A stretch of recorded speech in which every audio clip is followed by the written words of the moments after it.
మనిషికి ఎలాగో గౌరవించట్లేదు. కనీసం మనకి చదువు నేర్పించే గురువునైనా సరే గౌరవించడం నేర్చుకోండి. మీ పిల్లలు చెడిపోవడానికి మీరే కారణం అండి, ఖచ్చితంగా మీరే కారణము. పిల్లలు చెడిపోయినా సరే బాగుపడినా సరే పేరెంట్స్ నే అంటారు. మీ పిల్లకి గానీ పిల్లడికి గానీ మంచి మార్క్స్ వచ్చాయనుకోండి, అబ్బా పేరెంట్స్ ఎంత బాగా చదివిస్తున్నారా అని చెప్పేసి అంటారు. అదే బాగా చదివిన పిల్లోడు చిన్న మిస్టేక్ చేస్తే ఏం పేరెంట్స్ రా బాబు ఎలా పెంచుతున్నారు, చదువు ఒక్కటి నేర్పిస్తే చాలదు బిహేవియర్ కూడా నేర్పించాలి అని చెప్పేసి తిడతారు. అవునా కదండి? ఈ వీడియో నేను లైక్ల కోసమో వ్యూస్ కోసమో చేయట్లేదండి. టీచర్ పడే బాధ ఏంటో తెలుసుకుంటారు, ఈ రోజుల్లో పిల్లలు ఎలా ఉన్నారు టీచర్స్ పట్ల అని తెలుసుకుంటారని ఈ వీడియో చేస్తానండి. మీరు లైక్ చేయండి, ఏదైనా చేసుకోండి, చేయకపోండి, నాకు అదంతా అనవసరము. నేను చెప్పాలనుకుంటే చెప్తున్నాను. నిజమో కాదో మీరే ఒకసారి రివైండ్ చేసుకోండి, ఈ జనరేషన్ లో పిల్లలు ఎలా ఉన్నారు అనేది.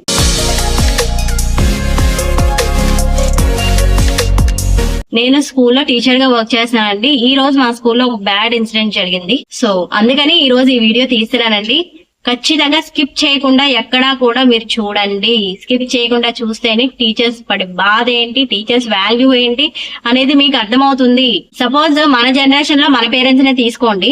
మన జనరేషన్ లో మన పేరెంట్స్ ఎలా ఉండేవాళ్ళు, మా పిల్లోడు చదవట్లేదండి కొట్టండి, మీ ఇష్టం, కాల్ ఎరగొట్టేయండి, కొట్టండి, కానీ మా పిల్లోడికి చదువు రావాలి అంటున్నారు. ఇప్పుడు జనరేషన్ లో ఎలా ఉన్నారండి, చిన్న దెబ్బ కొడితే అమ్మో మా పిల్లల్ని రక్తాలు వచ్చేలా కొట్టేశారు, చూసారా వాతలు తేలిపోయాయి, ఇలా కొడతారా ఎవరన్నా, పిల్లల్ని చంపేస్తారా ఏంటి అని చెప్పేసి అడుగుతున్నారు. ఏంటండి టీచర్స్ కి ఆ మాత్రం తెలియదా పిల్లల్ని ఎలా కొట్టాలి ఎలా కొట్టకూడదు అనేది? ఆ మాత్రం తెలియకుండా ఉన్నారా? ఏ టీచర్స్ కి పిల్లలు ఉండరా? మీరు ఇంట్లో ఎన్నైనా కొట్టచ్చు, టీచర్స్ చిన్న దెబ్బ కొడితే అది తప్పు. మీరు ఇంట్లో ఇద్దరు పిల్లలతోనే తికమక అయిపోయి సతమతం అయిపోతున్నారు, చిరాగ్గా ఉంటారు మీరు. టీచర్ అనే వాళ్ళు స్కూల్లో 30-40 మందిని చూస్తారు, కంట్రోల్ చేస్తున్నారు, వాళ్ళకి అంత చిరాకు రావాలండి. కానీ అంత పేషెన్సీగా ఉంటున్నారు, చదవట్లేదనే కొడతారు. ఏ టీచర్ కొట్టినా సరే పిల్లోడు బాగుపడాలి, వాడు చదవాలి అనే కొడతారు, అంతేగాని ఆ పిల్లోడి మీద ఏదో కక్షతోనో ఇంకా దేనితోనో కొట్టరు. అది తెలుసుకోండి. ముందు కొట్టారని కంప్లైంట్స్ కి వచ్చేస్తారు, అన్నిటికీ కంప్లైంట్స్ కి వచ్చేస్తారు. ఒకవేళ అదే పిల్లోడు టీచర్ ని తిడితే ఎవరికి చెప్పాలి? టీచర్ ఎవరికి కంప్లైంట్ చేయాలండి? పిల్లలు ఇంటికి వచ్చి టీచర్ కొట్టారు అని చెప్తారు. అసలు నిన్ను ఎందుకు కొట్టారా, నువ్వేం మిస్టేక్ చేసావు అని అడిగే పేరెంట్స్ ఎంతమంది ఉన్నారండి? అవేమి అడగకుండా డైరెక్ట్ గా స్కూల్కి వచ్చేసి మా పిల్లల్ని కొట్టేశారు అని చెప్పేసి అంటారు. ఇంకొంతమంది ఏమంటారండి, మా పిల్లలు చదవకపోయినా పర్వాలేదు మేము చూసుకుంటాము, కానీ మీరు కొట్టద్దు అసలు అంటారు. పిల్లల ముందే టీచర్కి అలా చెప్తే వాళ్ళకి అడ్వాంటేజ్ గా ఉండదా అండి? ఏం చేసినా మా పేరెంట్స్ ఉన్నారు కదా ఏం అనరలే అని చెప్పేసి వాళ్ళకి చాలా అడ్వాంటేజ్ అయిపోయి చాలా వరస్ట్ గా తయారవుతారు. మీకు అది తెలియట్లేదు చాలా మందికి. ఫోన్లు ఇవ్వడమే కాదండి, ఫోన్లు చెక్ చేయాలి, వాళ్ళు ఏం చూస్తున్నారు, ఎలాంటి మాటలు వింటున్నారు, ఏమేమి చూస్తున్నారు, అవన్నీ చెక్ చేయాలి. చెక్ చేయకపోతే ఫోన్ ఇవ్వకూడదు. ఫోన్లు ఇచ్చి సగం చెడగొడుతున్నారు పిల్లల్ని. ఇంకొకటి, ఆడుకోవడానికి పంపిస్తారు పిల్లల్ని, అది తప్పని నేను చెప్పను. ఆడుకోవాలి, బయట ప్రపంచం వాళ్ళకి తెలియాలి, అందరితో మింగిల్ అవ్వాలి, అది కూడా ఇంపార్టెంటే. కానీ కొన్ని సరౌండింగ్స్, ఇంటి పక్కన వాళ్ళు బూతులు మాట్లాడుతూ ఉంటారు, అయినా సరే మనం ఆడుకోవడానికి వాళ్ళ ఇంటి దగ్గరికే పంపిస్తాం. అలాంటి వాళ్ళ ఇంటి దగ్గరికి అస్సలు మీ పిల్లల్ని చేరనివ్వద్దు.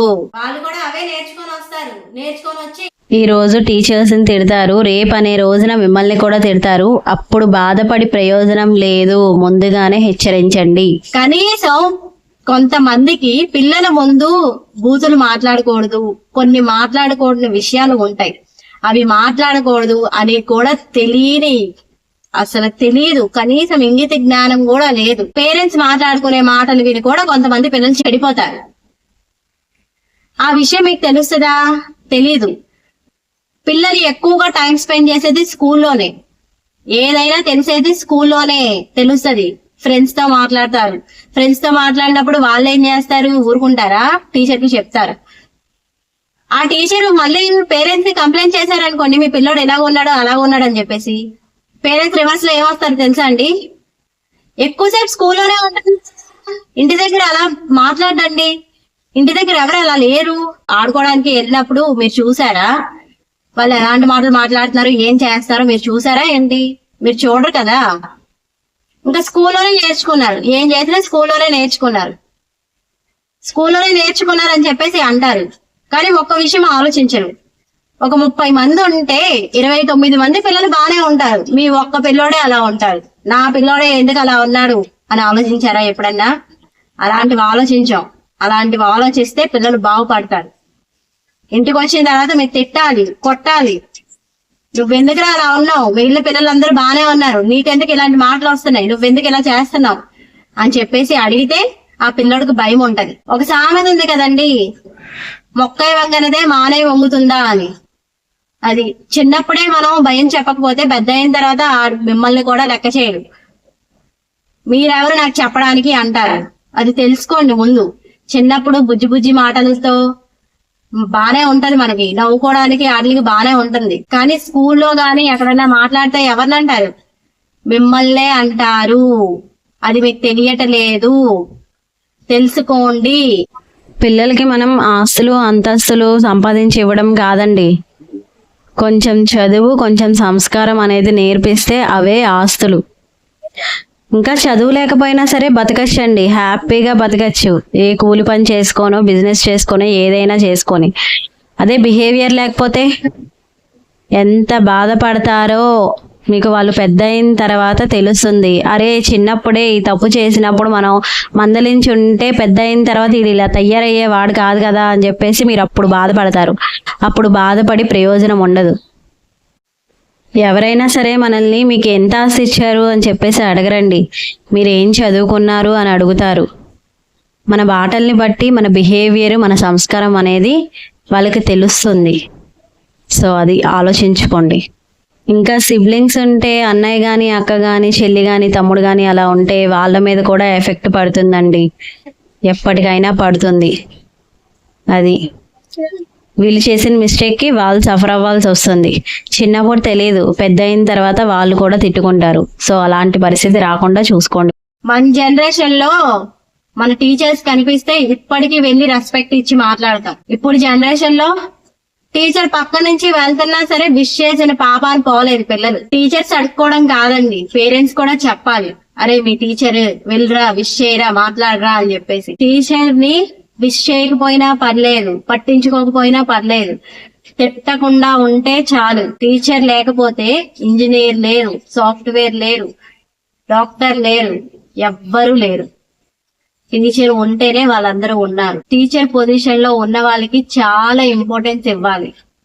మన దౌర్భాగ్యం ఏంటంటే ఇప్పుడు ఇంపార్టెన్స్ కాదు కదా, కనీసం రెస్పెక్ట్ ఇవ్వకపోవడం కాదు కదా, తిట్టే పొజిషన్ కి వచ్చేసారనమాట అందరూ. ఇప్పుడు వాడు ఇంత వల్గర్ గా బిహేవ్ చేశాడు అంటే చిన్నతనంలోనే, పెద్ద అయిన తర్వాత ఇంకా ఎంత వల్గర్ గా తయారవుతాడో మీరే ఆలోచించుకోండి. ఫైనల్ గా నేను ఒక మాట చెప్తానండి, అందరి పేరెంట్స్ కి చెప్పట్లేదు, కొంతమంది ఉంటారు కదండి, వాళ్ళు తెలియక ఉంటారో తెలిసి ఉంటారో మరి నాకైతే తెలియదు.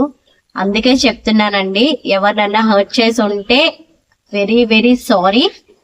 ప్లీజ్ టీచర్స్ కి రెస్పెక్ట్ ఇవ్వకపోయినా పర్వాలేదు కానీ తిట్టడం మాత్రం చెయ్యొద్దు. అది మీరన్నా అవ్వచ్చు, మీ పిల్లలైనా అవ్వచ్చు. ఇప్పటి నుంచైనా మీ పిల్లలకి కొంచెం చెప్పండి, టీచర్స్ తో ఎలా ఉండాలి, ఇంట్లో ఎలా ఉండాలి, బయటికి వెళ్ళినప్పుడు ఎలా ఉండాలి అని కొంచెం చెప్పండి. మనం చెప్తేనే కదండి పిల్లలకి తెలుస్తుంది. పసిపిల్లలు వాళ్ళకి ఏం తెలుస్తుందండి? ఏది వింటే ఏది చూస్తే అదే చేస్తారు. అది కొంచెం చెప్పండి, చెప్తే తెలుసుకుంటారు. అప్పటికి వినకపోతే 2 వెయ్యండి, అప్పుడన్నా తెలుసుకుంటారు. భయపెట్టండి. ఈ వీడియో వల్ల ఎవరైనా హర్ట్ చేసి ఉంటే I'm very very sorry. Teachers పడే బాధను అర్థం చేసుకుంటారని చెప్పేసి ఈ వీడియో చేస్తున్నానండి, అంతకు మించి ఏమీ లేదు. Thank you very much.